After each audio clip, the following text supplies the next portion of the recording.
Audio number 2। तत्व दृष्टि से बंधन मुक्ति। पानी के भीतर अगणित जीव जंतु विद्यमान रहते हैं, पर खुली आँखों से उन्हें देख सकना संभव नहीं। माइक्रोस्कोप की सहायता से ही उन्हें देखा जा सकता है। आकाश में जितने तारे खुली आँखों से दिखाई पड़ते हैं, उतने ही नहीं हैं।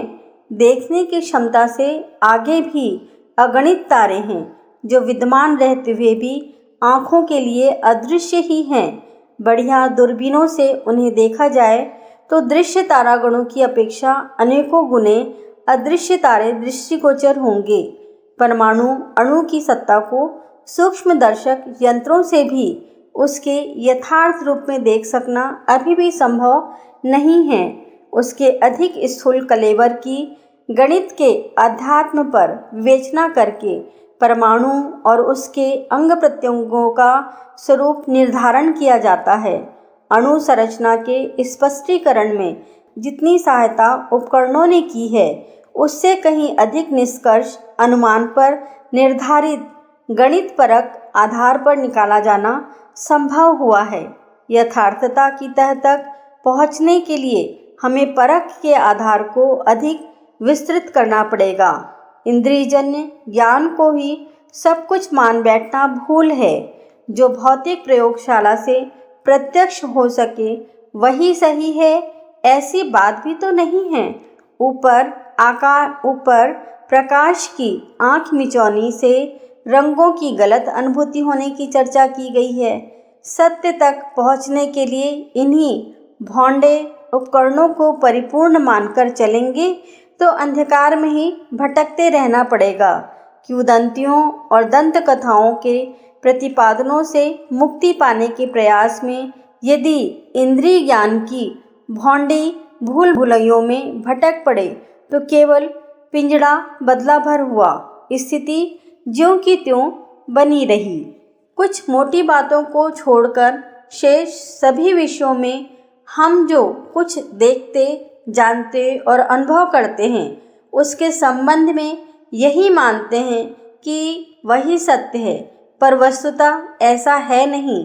अपने पर, अपनी इंद्रियों और अनुभूतियों पर विश्वास होने के कारण वस्तु, व्यक्ति या परिस्थिति के बारे में जो समझते हैं उसे ही सत्य समझते हैं। पर गहराई में उतरते हैं तो प्रतीत होता है कि हमारी मान्यताएं और अनुभूतियां हमें नितांत सत्य का बोध कराने में असमर्थ हैं। वे केवल पूर्व मान्यताओं की अपेक्षा से ही कुछ अनुभूतियां करती हैं। यदि पूर्व मान्यताएं बदल जाएं, तो फिर अपने सारे निष्कर्ष या अनुभव भी बदलने पड़ेंगे। मान्यताओं पर निर्भर निष्कर्ष। हमारा बुद्धि संस्थान केवल अपेक्षाकृत स्तर की जानकारियां दे सकने में ही समर्थ है। इतने से ही यदि संतोष होता हो तो यह कहा जा सकता है कि हम जो जानते हैं या मानते हैं वह सत्य है।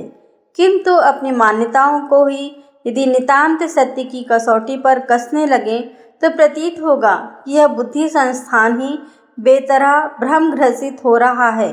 फिर उसके सहारे नितांत सत्य को कैसे प्राप्त किया जाए, यह एक विकट प्रश्न है जो सुलझाए नहीं सुलझता। वजन, जिसके आधार पर वस्तुओं का विनिमय चल रहा है, एक मान्यता प्राप्त तथ्य है। वजन के बिना व्यापार नहीं चल सकता। पर वजन संबंधी हमारी मान्यताएं क्या सर्वथा सत्य हैं? इस पर विचार करते हैं तो पैरों तले से जमीन खिसकने लगती है। वजन का अपना कोई अस्तित्व नहीं। पृथ्वी की आकर्षण शक्ति का जितना प्रभाव जिस वस्तु पर पड़ रहा है, उसे रोकने के लिए जितनी शक्ति लगानी पड़ेगी, वही उसका वजन होगा। तराजू बाटों के आधार पर हमें इसी बात का पता चलता है और उसी जानकारी को वजन मानते हैं।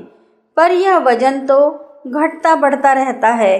पृथ्वी पर जो वस्तु एक मन भारी है, वह 3.5 मील ऊपर आकाश में उठ जाने पर आधी अर्थात 20 से रह जाएगी।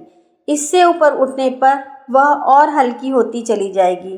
पृथ्वी और चंद्रमा के बीच एक जगह ऐसी आती है जहाँ पहुँचने पर उस वस्तु का वजन कुछ भी नहीं रहेगा। वहाँ अगर एक विशाल पर्वत भी रख दिया जाए तो वह बिना वजन का होने के कारण जहाँ की तहाँ लटका रहेगा। अन्य ग्रहों की गुरुत्वा और आकर्षण शक्ति भिन्न है। वहाँ पहुँचने पर अपनी पृथ्वी का भार माप सर्वथा अमान्य ठहराया जाएगा। ऐसी दशा में यही कहा जा सकता है कि वजन सापेक्ष है। किसी पूर्व मान्यता, स्थिति या तुलना के आधार पर ही उसका निर्धारण हो सकता है।